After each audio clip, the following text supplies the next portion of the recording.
신약성경 약 164쪽 정도 있습니다. 요한복음 10장 32절부터 42절까지 말씀을 한 목소리로 함께 보도록 하겠습니다. 예수께서 대답하시되 내가 아버지로 말미암아 여러 가지 선한 일로 너희에게 보였거늘 그 중에 어떤 일로 나를 돌로 치려 하느냐. 유대인들이 대답하되 선한 일로 말미암아 우리가 너를 돌로 치려는 것이 아니라 신성 모독으로 인함이니 내가 사람이 되어 자칭 하나님이라 하미로라. 예수께서 이르시되 너희 율법에 기록된 바 내가 너희를 신이라 하였노라 하지 아니하였느냐. 성경은 패하지 못하나니 하나님의 말씀을 받은 사람들을 신이라 하셨거든. 하물며 아버지께서 거룩하게 하사 세상에 보내신 자가 나는 하나님의 아들이라 하는 것으로 너희가 어찌 신성 모독이라 하느냐.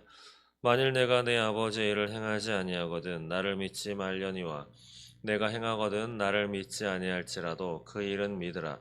그러면 너희가 아버지께서 내 안에 계시고 내가 아버지 안에 있음을 깨달아 알리라 하시니 그들이 다시 예수를 잡고자 하였으나 그 손에서 벗어나 나가시니라.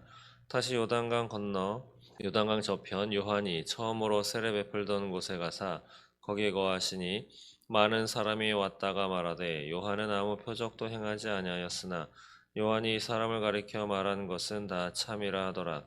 그리하여 거기서 많은 사람이 예수를 믿으니라. 아멘. 네, 감사합니다. 어제 이어서 요한복음 10장 32절부터의 말씀을 보았습니다. 어제 마지막 구절을 이렇게 마치죠. 유대인들이 다시 돌을 들어 치려 하거늘 이라고 하는 말씀으로 마치게 됩니다. 예수님께서는 자신을 증거하시죠. 증명하고 계십니다.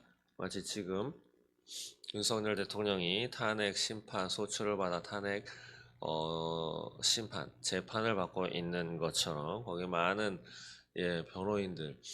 그래도 윤석열 대통령은 거기 보시면 변호인들이 뭐 거기 나와 앉아 있는 변호인들만 해도 3명이죠. 그리고 또 다른 여러 명의 이제 변호인들이 함께 하고 있습니다. 그러나 오늘 예수님께서는 홀로 자신을 변호하고 계십니다. 얼마나 어려우셨을까요? 물론 신이시고 인간이시지만 또 얼마나 답답하셨을까요? 내가 선한 목자다. 나는 양의 문이다. 그리고 나는 나 때문에 여기에 온 것이 아니고 바로 하나님의 뜻을 받들어 이곳에 왔고 또 너희를 위해서 이곳에 왔다. 나는 이미 생명이고 그렇기 때문에 생명이 필요 없는 존재이나 너희가 생명이 필요하기 때문에 내가 너희에게 생명을 주기 위해서 이 땅에 왔다라고 수도 없이 그러면서 많은 일들을 또 행하셨죠. 기적을 베푸셨습니다. 눈먼 자를 눈뜨게 하고 또 앉은 뱅이를 일어서게 하는 또 귀신을 떠나게 하고 그러한 기적 같은 기적의 일들을 예수님께서는 이 땅에 행하셨습니다. 그러나 이들이 책잡은 까닭은 무엇입니까? 바로 그것이 안식일에 벌어졌기 때문입니다.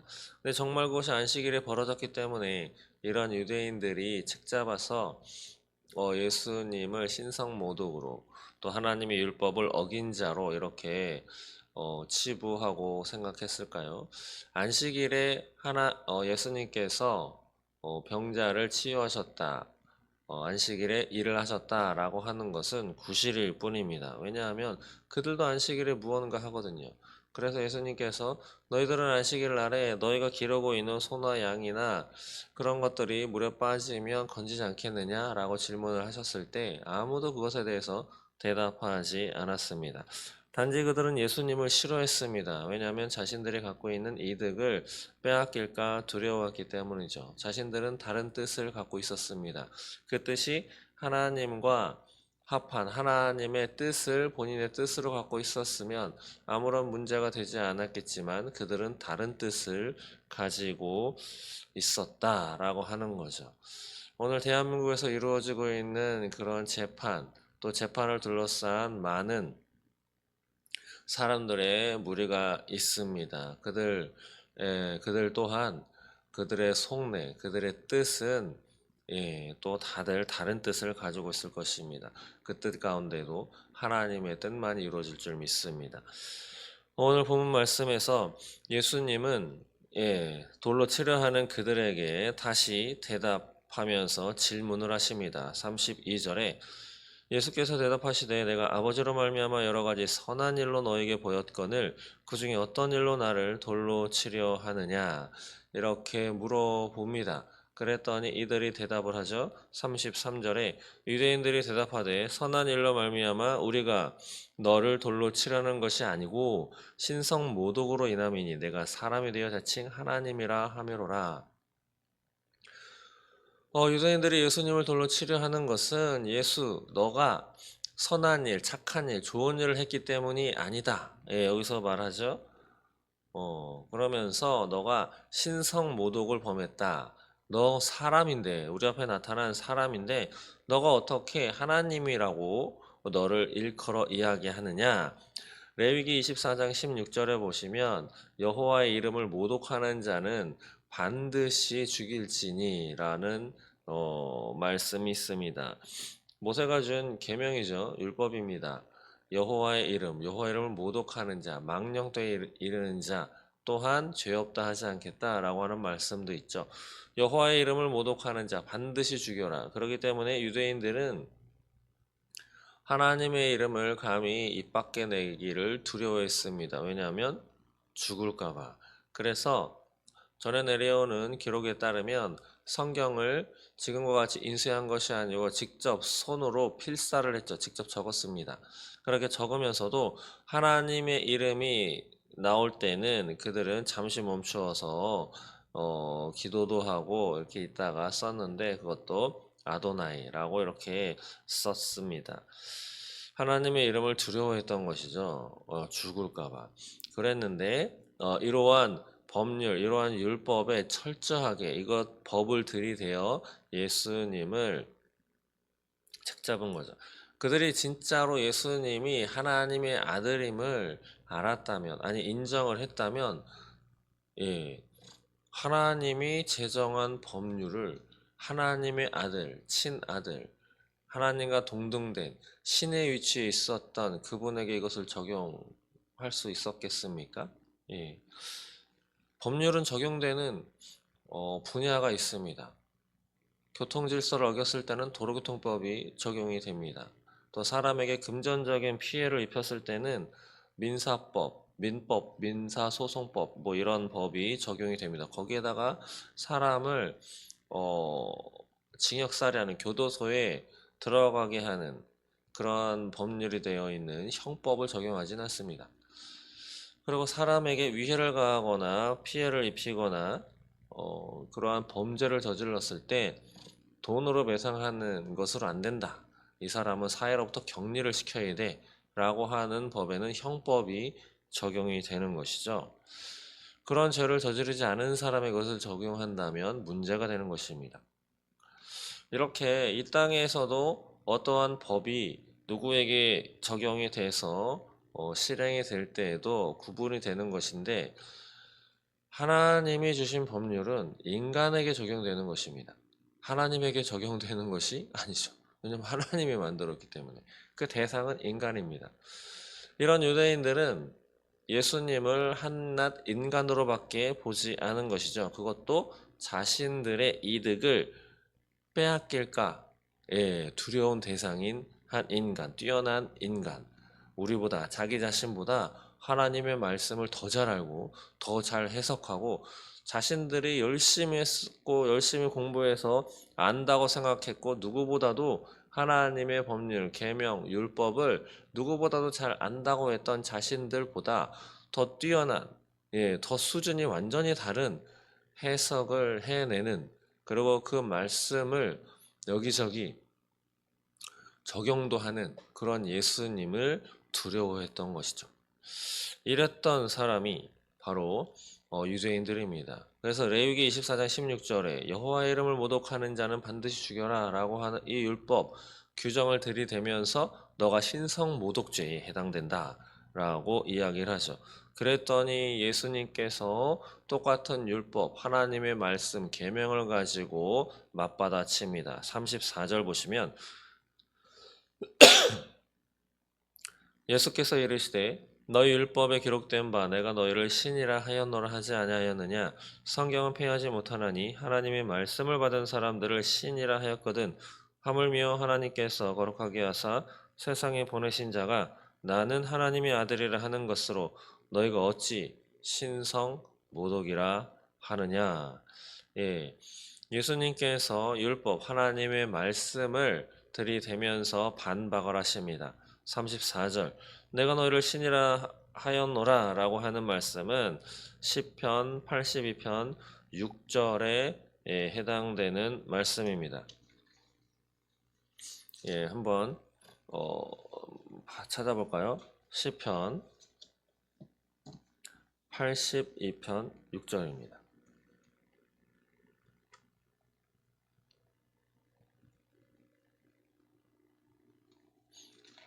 예, 여기 있군요. 예, 구약성경 863쪽에 있습니다. 시편 82편 예, 여기 보시면 6절에 내가 말하기를 너희는 신들이며 다 지존자의 아들들이라 하였으나 라는 말씀이 나오죠. 예, 내가 말하기를 너희는 신들이며 다 지존자의 아들들이라.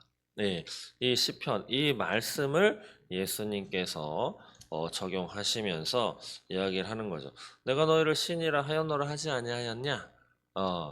그러면서 하나님의 말씀을 받은 사람들은 신이다. 예수님의 말씀이죠. 시편 82편 6절의 말씀을 예수님께서 이렇게 해석하신 것입니다. 성경은 폐하지 못한다 라고 하는 전제를 까시면서 하나님의 말씀을 받은 사람들을 신이라. 여기서 내가 너희를 신이라 하였노라. 영어 성경에는 복수로 나옵니다. 신들, 가스. 그리고 하나님도 예, 단수가 아니죠. 복수죠. 그래서 우리는 삼위일체 하나님 세 분으로 보는 것입니다. 여기서 이야기하는 신들이라고 하는 것 주석에 찾아보니 이렇게 많이들 해석합니다. 첫 번째로는 하나님의 천사들을 가리킨다. 그리고 두 번째 이스라엘의 사사들, 바로 신의 권한을 대행하는 것으로 여겨지는 재판관들. 그리고 세 번째는 하나님의 뜻을 대표해서 선포하는 선지자들, 곧 하나님의 말씀을 받은 이스라엘인들이라고 해석하는 거죠. 이들은 구약에 나오는 선지자들로서 모세, 이사야, 예레미야, 또 세례 요한 등을 가리키는 하나님을 대신해서 하나님의 뜻을 전하는 자. 예, 이렇게 35절에 하나님의 말씀을 받은 사람들을 신이라 했다. 그것은 하나님의 말씀이지 않느냐? 그런데 36절에 자신을 다시 변론하고 이야기 말씀하시는 것이죠. 하나님 아버지께서 거룩하게 하사 세상에 보내신 자가 바로 예수 자신을 의미하는 거죠. 나는 하나님의 아들이다 라고 하는 것을 어떻게 신성 모독이라고 하느냐? 나는 아버지께서 거룩하게 하셔서 세상에 보냄을 받은 자다. 그렇기 때문에 하나님의 말씀을 맡은 자를 신으로 했다면 나는 당연히 신인 것이 맞지 않느냐? 그래서 나는 신성 모독이 아니다 말씀하는 거죠. 그러면서 37절 이하에는 또다시 내가 왜 거룩한 자고 하나님의 보냄을 받은 자다. 그 이유를 다시 근거를 내시는 거죠. 보시면 만일 내가 내 아버지의 일을 행하지 아니하거든 나를 믿지 말려니와 38절 내가 행하거든 나를 믿지 아니할지라도 그 일은 믿어라. 그 열매를 보고 그 나무가 무엇인지 알아라 라고 하셨던 예수님의 말씀처럼 또 어떤 사람을 무엇을 판단할 때 그 사람의 하는 말보다 그 사람의 삶 그리고 그 사람의 인생을 통해서 드러나는 그 열매를 통해서 그 사람이 어떤 자인가를 판단하여라 라고 하는 말씀처럼 예수님도 자신에 대해서 이야기를 할 때 내가 도무지 믿어지지 아니하거든 내가 하는 일을 보고 내가 누구인가 판단해라 라고 말씀하는 거죠. 내가 했던 일들 어떤 것입니까? 앉은 병이를 일어서게 하고 귀신 들린 자에게 귀신을 쫓아내고 또 앞을 보지 못하는 맹인, 소경, 그 눈을 뜨게 한 지금의 기술로도 불가능합니다. 이것을 예수님께서는 아무런 과학기술 뭐 이런 것 없이 하나님의 말씀을 선포해서 내가 내 죄를 사하노라. 너의 죄는 사하여졌다. 라고 하는 이 말씀. 죄를 용서했다. 라고 하는 것은 하나님밖에 하실 수 없는 거죠. 이런 것을 행했을 때 그러한 기적적인 일들이 일어난 것을 유대인들은 보았기도 하고 들어서도 알고 있습니다. 그런 일들을 보고 이 일을 누구만 행할 수 있느냐? 바로 인간이 아닌 하나님만 행하실 수 있는 일. 그 일을 바로 누가 했다? 나 예수가 했다. 이 말을 하시는 거죠. 그렇기 때문에 지금 너희 눈앞에 있는 나 예수가 믿어지지 아니하거든. 나 예수라고 하는 사람이 행한 일을 보고 그 일은 믿어라. 그렇다면 그 일을 행한 자 나는 누구냐? 38절 중반 이후에 그러면 너희가 아버지께서 내 안에 이 예수 안에 계시고 내가 예수가 아버지 안에 있음을 깨달아 알리라 하시니 예. 그 일을 믿어라. 그러면 그 일을 행한 내 안에 하나님이 계시고 하나님 안에 내가 있음을 깨달아 알 것이다. 왜냐하면 하나님만이 행할 수 있는 일을 예수, 나 자신이 행했기 때문에 그 일을 보고 믿는다고 하면 내가 누구인지 알 것이지 않느냐라고 말씀한 거죠. 그랬더니 그들은 예수님의 말씀은 인정한 것이 아니고 바로 39절에 보시면 다시 예수를 잡고자 했습니다. 그러나 예수님은 그 손에서 벗어나 나가셨죠. 왜냐하면 아직 자신의 때가 이르지 아니했기 때문에 이것을 보고 뭐 도망갔다. 예수님은 36의 주량량을 잘 친다 이렇게 보시면 안 되고 때가 됐을 때 예수님은 스스로 가룟 유다에게도 너가 할 일을 행해라 라고 이야기를 하셨죠. 그 자리에서 도망가지 않으셨습니다. 그러면서 어디를 가셨냐? 40절에 보시니까 다시 요단강 저편 요한, 세례 요한이죠. 요한이 처음으로 세례 베풀던 곳에 가서 거기 거하시니 세례 요한이 세례 베풀던 곳 거기가 어디냐면 베레아 지방의 베다니라고 하는 동네입니다. 예수님께서 이곳에서는 특별하게 많은 기적을 행하시지는 않았습니다. 그런 언급도 성경에 나와 있지 않습니다. 이곳에 거하시는데 41절 2절 보니까 많은 사람이 그곳에 와서 이제 말하는데 요한은 아무 표적도 행하지 아니했지만 요한이 이 사람 예수를 가리켜 말한 것은 다 참이다 진실이다 라고 이야기를 하면서 그래서 42절에 거기서 많은 사람이 예수를 믿으니라. 네. 여기서는 예수님이 한마디도 하지 않으셨죠. 기적도 베풀지 아니하였습니다. 그런데 희한한 것은 세례 요한이 예수님에 대해서 했던 말, 저기 보라 세상죄를 지고 가는 하나님이 어린 양이다. 또 이런 얘기를 했죠. 그는 참빛이다. 그건 나는 사라져갈 존재요. 그가 흥하여야 하리라. 나는 망하여야 하고 그가 흥하여야 하리라. 나는 그의 신들매 신발끈을 풀기도 감당하지 못할 만큼 하찮은 존재이다. 라고 소개했던 그 예수. 예수님에 대해서 소개한 세례 요한의 말이 진짜다라고 인정하면서 많은 사람이 예수를 믿었다. 예. 여기 보시면 41절에 요한은 아무 표적도 행하지 아니하였으나 이 구절이 있는 까닭은 이 시절에 기적을 행하는 것이 바로 하나님의 권한, 신적인 권한을 부여받았다라고 하는 그 표시로 유대인들이 인정을 했기 때문에 그런 생각들이 많이 퍼져 있었습니다. 그렇기 때문에 세례 요한은 아무 표적도 행하지 아니했죠. 세례만 주었습니다. 그렇기 때문에 세례 요한에게는 세례 요한은 신이라고 볼 수 없다라고 하는 생각을 표현한 것이죠. 두 부류의 사람들이 대조가 됩니다. 한 사람은 베다니에 다녀오는 많은 사람들, 그리고 한 부류는 유대인들. 예수님에 대해서 당연히 지지를 받아야 할 그 곳. 예루살렘에서 많이 기적을 베푸시고 또 변론도 많이 행하셨죠. 유대인들에게. 그랬는데 그곳에서는 죽을 위기에 처하셨던 예수님이 그렇지 않은 그냥 지나가도 아무렇지도 않을 만큼 그런 장소에 그런 사람들에게는 예, 믿는 자로서 하나님의 아들로서의 대우를 받으셨습니다. 많은 무리가 예수님을 인정하고 믿었다라고 하는 거죠. 여러분들에게 예수님은 어떤 분이십니까? 진정 하나님의 아들임을 믿음으로 고백하십니까? 믿음으로 고백했다라고 하는 것은 그렇게 살아가는 거죠. 삶의 어려운 순간이 온다 하더라도 예수님에 대한 믿음을 저버리지 않는 거죠. 하나님은 나를 사랑하시나? 예수님은 나를 지금도 나와 함께 계시나? 라고 하는 그 의문. 예수님이 함께 하시다면 왜 나에게 이런 일이 벌어질 수 있지? 하나님이 계시다면 왜 이런 일이 벌어질 수 있지? 벌어질 수 있습니다.